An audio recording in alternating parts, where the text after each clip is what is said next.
나는 어제 일찍 자니까 오늘 새벽 2시에 깨었습니다. 어제는 내 또래 되는 청주에 지인이 있는데 이 사람은 좀 이렇게 일찍이 돈을 벌어서 혼자 사는 것 같은데 이 친구가 항상 카톡에 보면은 자전거 타는 거 아니면 먹는 거 이런 거만 보내고 온데 또 딴 사람들한테 보낸대요.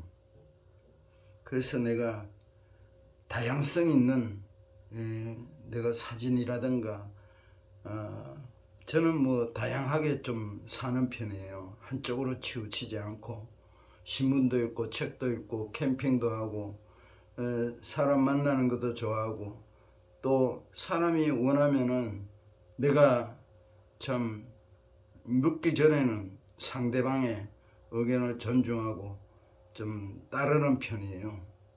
뭐 귀찮아하고 이러는 거는 저는 없는 편인데 이 친구는 자전거 타는 거 먹는 것만 이렇게 올리길래 내가 수년에 걸쳐서 그래서 내가 다양성 있는 나의 내가 움직인 동선을 참 이렇게 유튜브라든가 이런 것을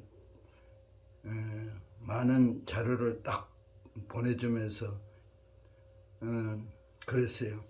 사람이 다양성이 좀 있어야지 맨 먹는 거하고 자전거 타는 것만 보내면은 그리고 야 먹는 거 자랑할 것도 없고 많이 먹어봐야 병밖에 안 걸려. 야, 돼지도 70%만 80%만 차면 안 먹는데 이렇게 해서 내가 유튜브에 올린 좋은 내용을 좀 복습하라고 이렇게 부족하지만 충고를 하였습니다.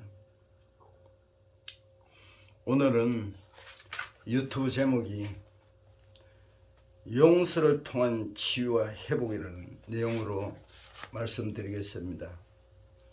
온전한 회복을 바란다면 용서는 필수입니다.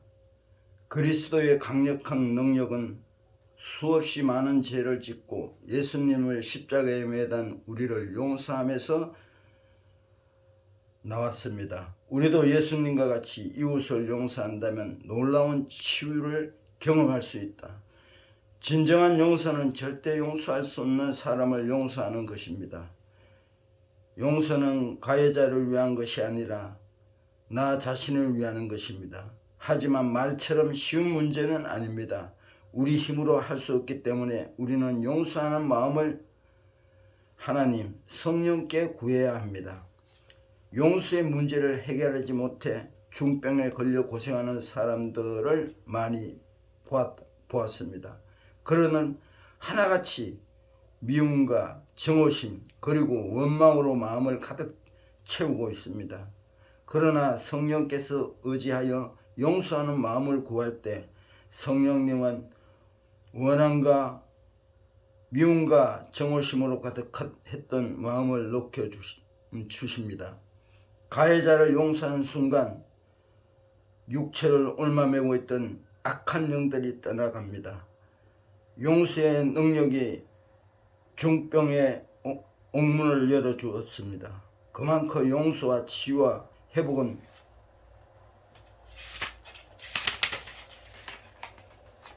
밀접한 관계가 있습니다. 우리가 얼굴이 나이가 들면서 참 어두운 얼굴을 갖고 있다면 그분은 누구를 용서하지 못하고 있다는 거예요. 요셉이라는 성경의 요셉이라는 예수님 인간 예수 요셉이라는 주인공이 있죠. 구약에 이 요셉의 용서를 보면 창세기에 나오는 요셉은 인간이 할 수 있는 최고 용서를 했다고 생각합니다. 누가 자신을 고난에 빠뜨리고 심지어 목숨까지 뺏으려고 한 사람을 용서할 수 있을까요? 요셉의 형제들은 요셉을 질투하여 요셉은 지나치게 아버지의 사랑을 받는 바람에 형들에게 질투를 받았습니다. 그래서 부모님들은 지나치게 편애하는 것은, 자식들을 두고 편애하는 것은 그 다음 자식들에게 상처를 주고 나쁜 결과를 나타냅니다. 요셉은 주기로 했던 그러니까 결국 노예로 팔려갔죠. 요셉이 그 형들이 동생을 팔아버렸죠.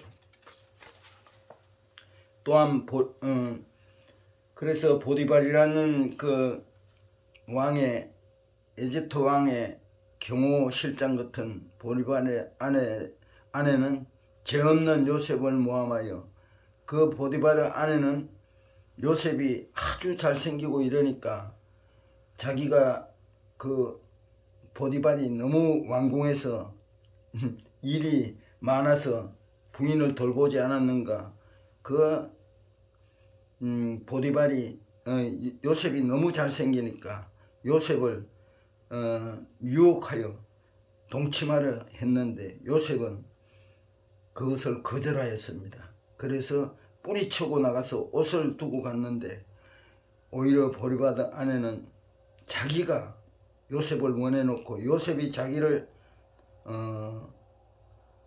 이렇게 덮치려고 모함을 하여서 요셉을 모함하여 감옥에 가게 했습니다.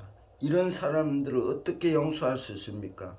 우리는 불가능할 것 같지만 요셉은 하나님 안에서 모든 원한과 정오심을 버렸습니다. 미움, 분노, 복수심 등을 품고 살아가지도 않았습니다. 그는 자신을 괴롭히던 많은 자들을 모두 용서했습니다. 요셉의 용서는 인생을 풀어주고 형통의 길로 인도하는 하나님의 마음입니다.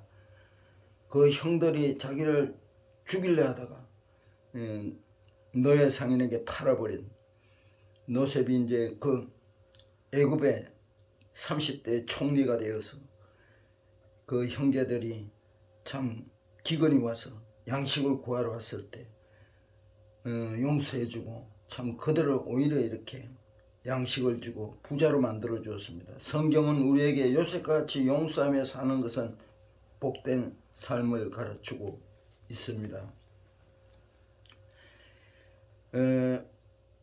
이것은 이제 책에서 간증한 내용인데 8년간 어떤 목사님이 간증한 것입니다. 8년간 입이 심하게 뒤틀리고 불면증에 시달렸지만 용서를 치유된 그 성도가 있습니다. 2011년 봄 교회 권사님의 인도로 주일 예배에 참석한 여성 성도가 있었는데 예배 중에 눈이 마주칠 때면 입이 뒤틀려 있어 보기가 민망스러울 정도였습니다. 그 성도는 한의학적 진단으로 구아나사를 앓고 있었습니다. 예배가 끝나고 인사를 나눌 때 권사님이 나에게 구아나사를 치료를 위해 기도를 부탁을 했습니다. 나는 잠시만 성전 안에서 기다려달라고 한 후 인사가 끝나자마자 성도에게 다가가 기도를 하고자 했습니다. 그때 갑자기 용서라는 단어가 떠올랐다고 합니다. 그 성도에게 누구를 용서하지 못하는 사람이 있냐고 물었습니다. 성도는 듣자마자 우리 엄마요라고 말했다. 당시 그분이 65세였으니 어머니는 최고 85세였습니다. 낳아주시고 길러주신 어머니를 용서하지 못하여서 용서는 나를 위해 합니다. 용서하세요 라고 했다. 그러자 그분은 내 말이 떨어지기 무섭게 큰 소리로 못해요. 나는 우리 엄마를 용서하지 못해요 하고 고함쳤다. 얼마나 난리를 치는지 밖에 있던 성도들까지 놀라서 뛰어들어왔다. 나는 그분에게 십자가를 바라며 성령님 우리 엄마를 용서합니다라고 따라 해보라고 했더니 그가 계속해서 용서 못한다고 말하여 펄펄 뛸 뿐더러 나는 포기하지 않고 거듭서 말했다. 십자가를 바라보세요. 그리고 따라서 해보세요. 성령님 우리 엄마를 용서해요. 꽤 긴 시간 동안 실랑이를 벌였습니다. 그러다 성도님은 갑자기 한숨을 크게 쉬더니 성령님, 우리 엄마를 용서합니다 라고 말했다. 이 말을 마친 후 기도해드리기 위해 그분 머리 위에 손을 얹자마자 뒤틀렸던 입이 제자리로 돌아왔고 고무줄 당겼다가 놓으면서 제자리로 돌아오듯 순식간에 정상으로 돌아왔다. 흉측스럽던 얼굴이 정상으로 돌아온 모습을 목격한 모든 성도가 놀랐다. 그뿐 아니라 이후에 불면증이 사라졌다고 전했다. 용서는 우리가 상상할 수 없는 치유의 능력이 있습니다. 또 한 가지 간증 있었던 일을 또 올리겠습니다. 18년간 듣지 못했던 성도가 있습니다. 2017년 10월 부산 집회 중 교통사고 후유증으로 18년간 듣지 못했던 한 성도를 성령께서 고쳐주셨습니다. 그 집회는 오전과 오후로 나누어서 3일간 6번의 집회로 열렸습니다. 청각 장애를 갖고 있던 성도는 전혀 듣지 못하면서도 집회 첫날 첫 시간부터 자리를 한 번도 뜨지 않았습니다.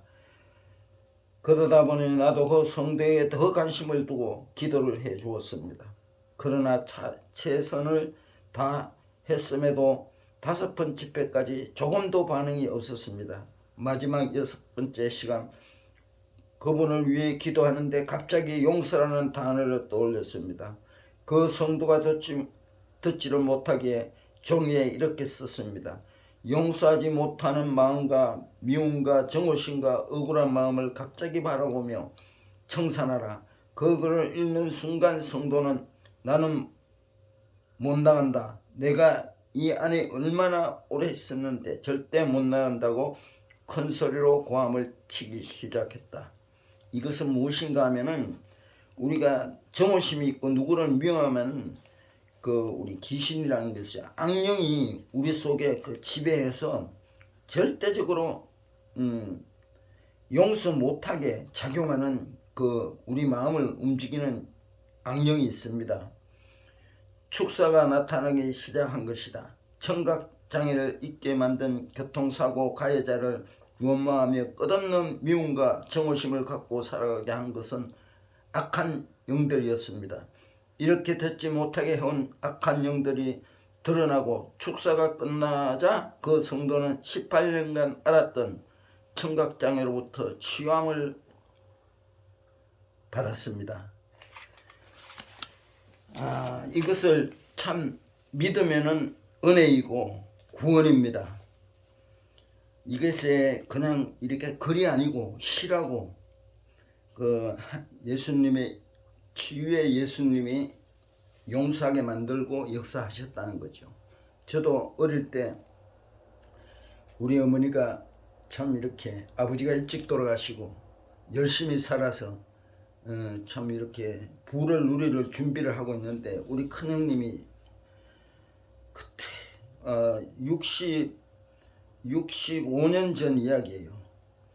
그때 300만 원을 빌려가는 바람에 빌려가서 그냥 탕진하고 말았어요. 그래서 우리 어머니는 참 그때부터 우리가 가난이 시작됐어요.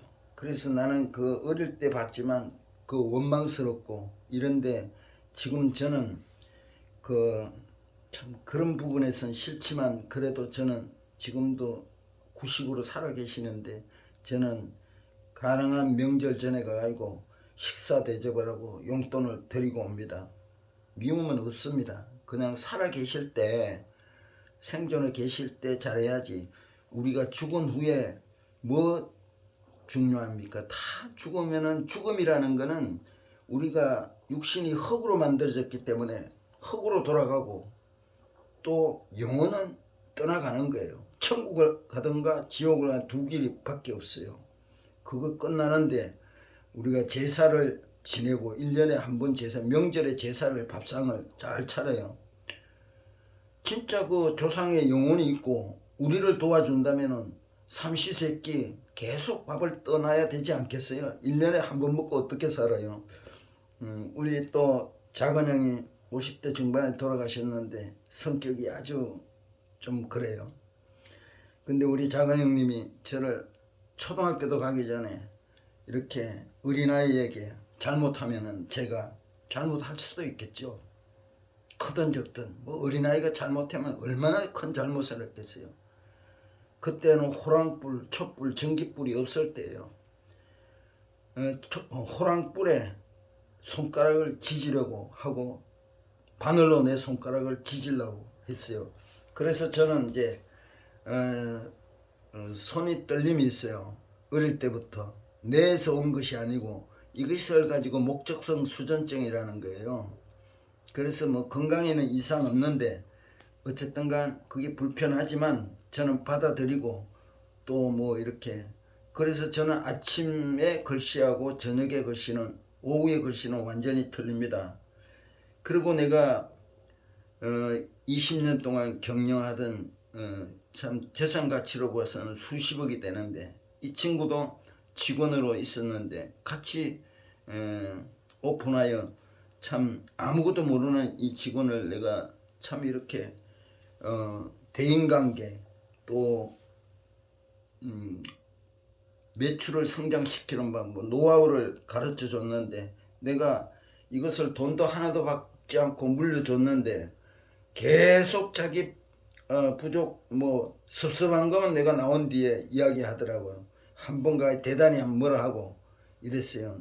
내가 그런 것도 이제 뭐 인간이 그럴 수 있다 하고 그때 그냥 오래 참다가 제가 좀 정리를 해주려고 해서 뭐 몇 분 안에 꼬리를 내리더라고요. 내가 여기서 수십억 가치가 있는 것을 돈 한 푼 갖고 나왔니? 그래 너희한테 뭘 보너스를 주던가 나도 니하고 때 뭘 주고 싶어서 내가 네 일자리를 그냥 두고 네 페이도 높지 않냐. 그렇습니다. 지금 이해할지 모르지만 그래서 하여튼 야단을 쳤습니다. 그리고 전에 있던 직장 내가 20년 동안 그 근무하던 월급 사장으로 있던 거기서 참 내가 수직적인 관계고 엄청 내가 참 신입사원으로 왔을 때 엄청 내가 보살펴주고 사랑을 하고 이런 목포 친구가 있습니다. 우리 누나가 참 중매해가지고 결혼도 하고 이랬는데 이 친구가 나중에 내 자리를 탐내려고 월급 사장 자리를 탐내려고 계속 그 오너한테 일주일에 한 번씩 가가지고 나를 나쁜 사람으로 계속 고자질을 하고 이랬어요. 그래서 그 오너도 계속 그렇게 들으니까 진짜 내가 나쁜 사람인 거 마냥 이렇게 생각이 들겠죠. 그러나 내가 이제 자기가 모든 것을 확인하고 몇 달 동안 한 8개월 동안 확인하고 이래도 아무것도 없으니까 이 친구가 말한 것 같이 아무것도 하나도 없으니까 나를 인정하고 회복시켜 줬습니다. 저는 회복되고 그 직장을 나와서 저는 더 하나님께서 예배해 놓은 더 온전한 내 사업체를 이루었습니다. 그래서 저는 사실 누구를 미워할 생각도 없고 가게 누구나 상처가 있겠죠. 타에 의해서는 자에 의해서는 이런 거 솔직히 없습니다. 그래서 우리가 용서를 한다는 것은 그 사람이 유익한 게 아니라 그 사람은 그냥 그대로 가더라도 하나님께 맡겨요. 하나님이 알아서 해주세요. 그래서 용서하지 못할 것을 내가 용서했을 때 내가 좋아지는 거예요. 내가 축복받는 거죠. 내가 편안하고 누구를 용서하지 못하면 내 얼굴이 찌들어진 이런 모습으로 늙어가는 거예요. 죽음을 기다린다는 거죠. 그래서 용서를 하고 하는 삶은 우리가 밝은 얼굴로 나이가 들어도 익어가는 삶을 삽니다. 우리 늙어가는 삶이 아니라 익어가는 삶을 선택하시기 바랍니다. 감사합니다.